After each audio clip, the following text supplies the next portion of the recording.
Boa noite.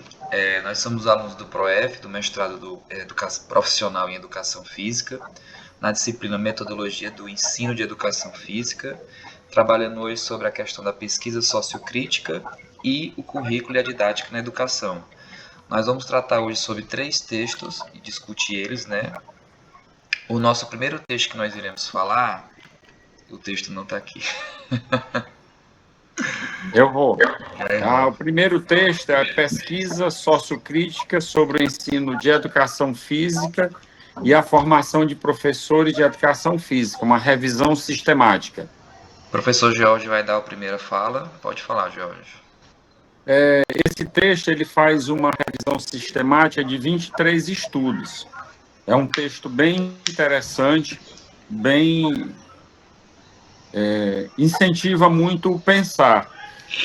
Mas, me reportando à questão do que foi solicitado, principalmente numa passagem do texto, quando ele se refere à participação dos alunos, que ele procura ver que esses alunos façam avaliação por pares, façam a escolha do conteúdo e uma aprendizagem cooperativa, e também a autogestão dos alunos, eu vejo isso como muito significativo, mas numa realidade de escola pública, com 450 alunos rodando por semana, é uma prática que se torna inviável. É uma boa proposta, mas inviável pela atual realidade que a gente tem na Escola Pública Municipal de Fortaleza. Professora Regiane. São essas as minhas observações. Então, dando continuidade, né, o que a gente vem falando a respeito do primeiro texto, ele é bem interessante, ele é bem instigador. Nós ficamos instigados a trabalhar dessa forma, mas eu concordo com o George quando diz que a gente não tem condição de colocar em prática, até porque o nosso espaço é um espaço aberto, a gente leva o aluno para a sala de aula para trabalhar a parte teórica, e o tempo é pouco, e a gente muitas vezes não tem como realizar uma dinâmica adequada, tem um rodízio entre as turmas, muitas vezes a gente não tem uma sala de informática para apresentar um vídeo, a gente precisa fazer o agendamento uma semana antes, e se o professor tiver agendado, aquela turma já não é contemplada. Então, assim, é um texto muito interessante, mas que a gente ainda não consegue colocar no nosso dia a dia, na nossa prática.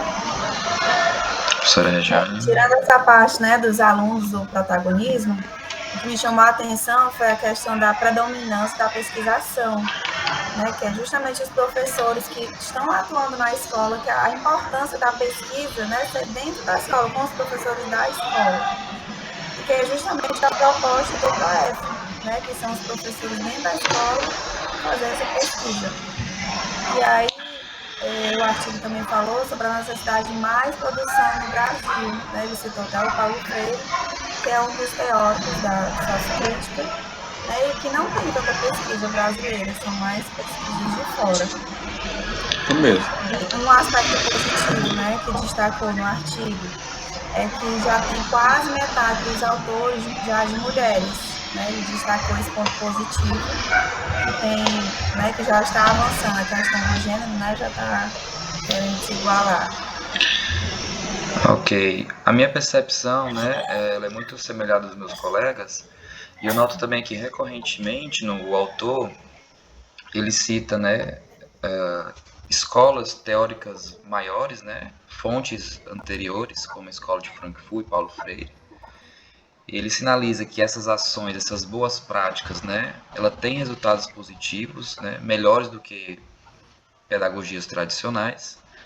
Mas ele nota também que os professores, às vezes, eles não reconhecem de fato o que seria uma atuação sociocrítica, né? Eles têm dificuldade de elencar de fato o que seria essa postura que eles tomam e que eles dizem vivenciar, né, pedagogicamente como sociocrítica, mas que de fato ainda é um caminho a ser desvencilhado, né, muito importante para a área. Ele costura ali uma relação com a pós-modernidade, né? Não entendo, não ficou tão claro no texto se é uma defesa ou é uma crítica, tá bom? E ele fala uma coisa muito interessante, né? Que nós precisamos considerar, dentre tantas outras coisas, o nível de aprendizagem, né? O nível de conhecimento do aluno, né? Não querer ser dogmático e superior a ele. Okay? Aí a gente já pode até fazer o link com o artigo 2, né, que fala justamente a questão do conteúdo e da didática, né? Até na nossa formação mesmo. A gente foi, assim, eu ainda sou até mais nova, eu acho que uma das mais novas da turma. Mas mesmo assim, a minha formação ainda foi muito conteudista, né?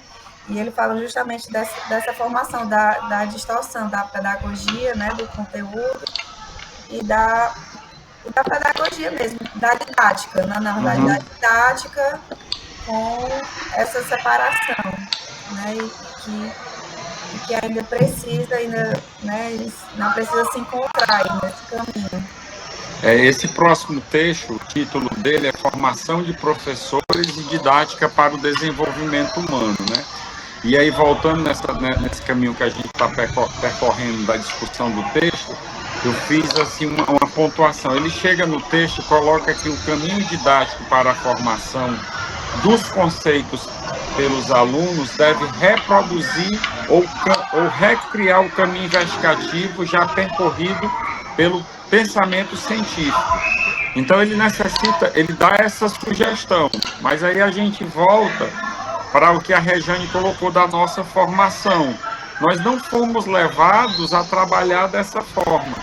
E a formação continuada que a gente tem e recebe da prefeitura ou dos próprios cursos que a gente faz, não nos leva a pensar dessa forma.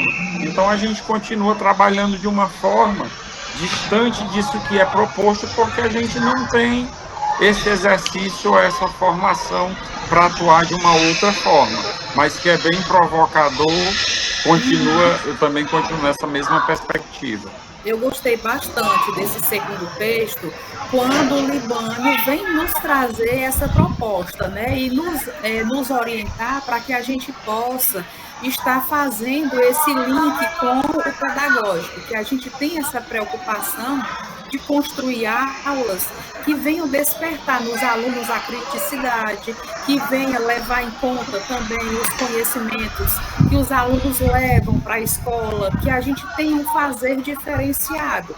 Então, é desafiador? Mas, por outro lado, é muito importante nós estarmos o tempo todo se apropriando desses novos saberes para que nós possamos fazer as nossas aulas de forma diferenciada. Então, está fazendo parte desse mestrado, está participando desse processo formativo, é uma forma que nós temos de estarmos nos renovando. Então, é bastante desafiador, mas, por outro lado, faz com que a gente esteja se inspirando cada dia para levar para a nossa sala de aula atividades mais contextualizadas, que estejamos antenados com as novas formas de fazer, as pesquisas, os saberes e assim por diante. Também é importante essa troca de informação entre nós. Quando nós lemos um texto, quando nós discutimos, quando nós nos encontramos e falamos das nossas práticas exitosas, tudo isso faz com que as nossas aulas tenham mais qualidade e venha justificar o fato de nós estarmos fazendo o PROEF.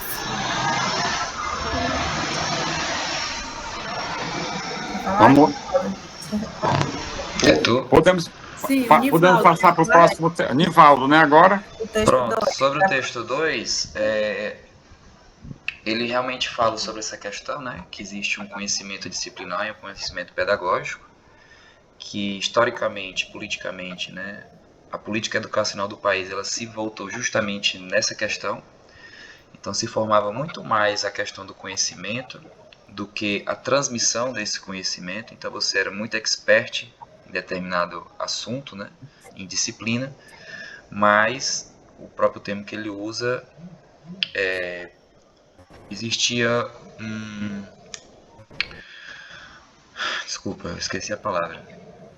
Não existia um direcionamento pedagógico na própria formação inicial do professor, né? E isso fazia o quê? Que quando chegasse na educação básica, ele se deparava com uma realidade diferente da graduação, né? Porque o que ele viu na graduação não é o estudo, não é o que as crianças veem no Era fundamental. muito separada a pedagogia das licenciaturas, né? Ele fala muito Isso. dessa separação. Perfeito. Nós vamos falar agora sobre o texto 3, que se chama As Finalidades Educativas Escolares e Escola Socialmente Justa, a abordagem pedagógica da diversidade social e cultural.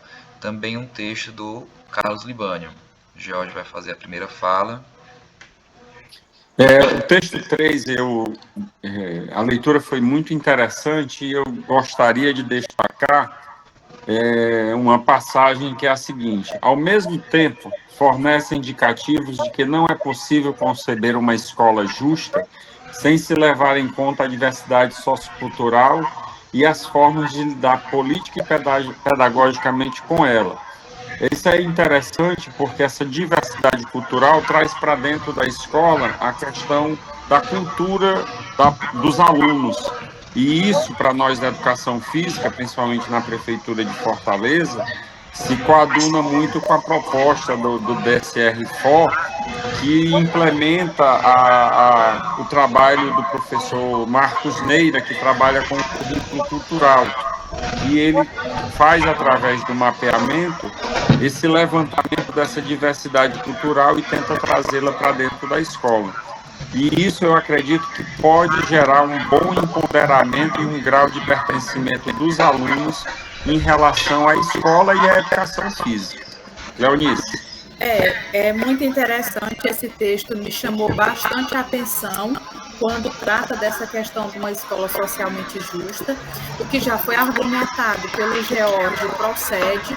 No entanto, eu tenho várias interrogações sobre a praticidade ou a desse texto no nosso cotidiano, principalmente se tratando de escola pública, com alunos em áreas extremamente desafiadoras, com estratégias que muitas vezes a gente não pode colocar em prática devido ao pouco tempo que nós temos com eles e também o espaço que nós damos aula, que é aberto, dificulta a conversa e esse processo de estarmos ali conversando com os alunos a respeito da situação que eles estão envolvidos, né? Então, eu vejo essa dificuldade e acho interessante a gente trazer todo esse relato de experiência para a escola, embora eu veja a dificuldade de colocar em prática. Assim, realmente é um desafio, né, a gente ter essa escola mais justa, né, como o texto fala.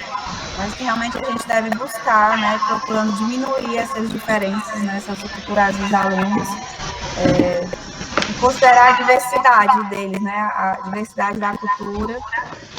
E realmente a gente deve procurar ter um desenvolvimento humano integral dos alunos. Aí só complementando assim, falar de aluno de uma forma integral é ver esse aluno em todos os aspectos, social, político, econômico, emocional. E muitas vezes a escola ela não é tão humanizada. Então, para nós é um desafio tornar as nossas aulas mais humanizadas. Realmente o texto ele traz, né, essa visão para dentro da nossa escola. E o que eu gosto de elencar nesse texto é o seguinte, que essa justiça a gente tem que levar em conta o quê? Que o foco do processo de ensino-aprendizagem é o aluno. Às vezes a gente está muito mais preocupado com o conteúdo, né, do que com o aluno. E a gente acaba invertendo a equação, né? Então, quando se fala em justiça, tem que se falar na preocupação com o processo de ensino-aprendizagem, né? Sobre o que eu vou ensinar, mas principalmente para quem eu vou ensinar. Tá bom? Eu acho que o produto humano ele sempre deve ser superior a qualquer conteúdo, seja ele de qual natureza for. Eu acho que é isso. Ok? Agradecemos a todos e até a próxima. Até a próxima.